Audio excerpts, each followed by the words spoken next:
Hi, Tim Crosby here, and my lovely assistant, Mrs. Crosby. Today's topic, we're going to talk about playing instrumental leads, instrumental breaks in your song, or just playing the song as an instrumental, and kind of where this comes from. You hear really accomplished players, and they play like a gazillion notes when they play these leads, whether it's Jake Shimabukuro playing the ukulele or Billy Strings playing the flat top guitar, and they play a gazillion notes, and you think, how in the world will I ever get there? Well, you get there the same way they got there, and that's by starting with just the simple melody, keeping it simple. The melody is what carries the song along, and you can just play the melody and play just a lovely instrumental break in the song. So we're going to start out with one called Mexico, Mexico. I'll play the guitar. She will play an instrumental lead. And uno, dos, tres, cuatro.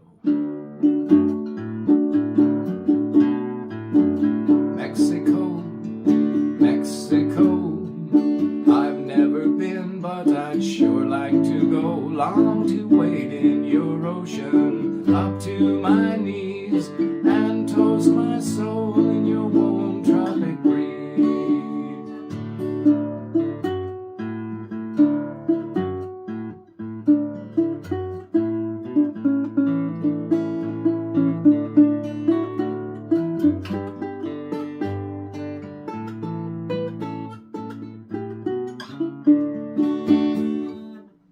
Just like that. Just like that, with the tuner on.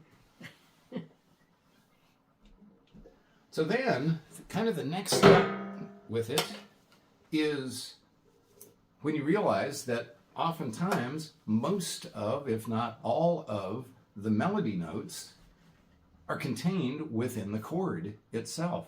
So as you're playing the chord progression of the song, you just break it up and turn it into the melody without anything new or fancy or different.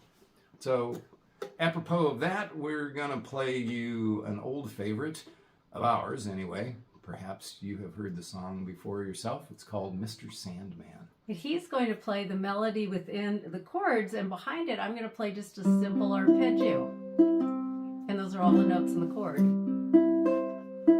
Yeah. 1, 2, 3, 4.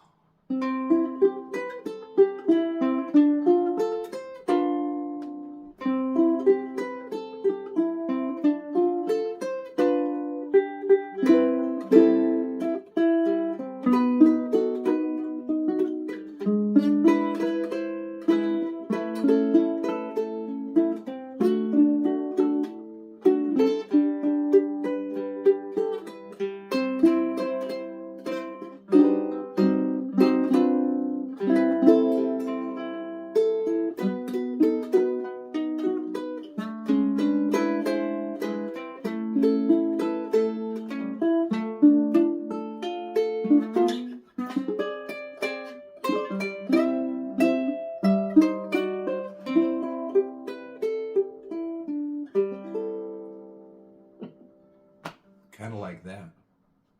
You might not play it as fast as we played it right off the bat, but find those melody notes and it will carry you quite a ways along. I'm Tim Crosby. Glad you're here. We had fun. Check out the website at timcrosbymusic.com. or phoenixhousepublishing.org. There we go.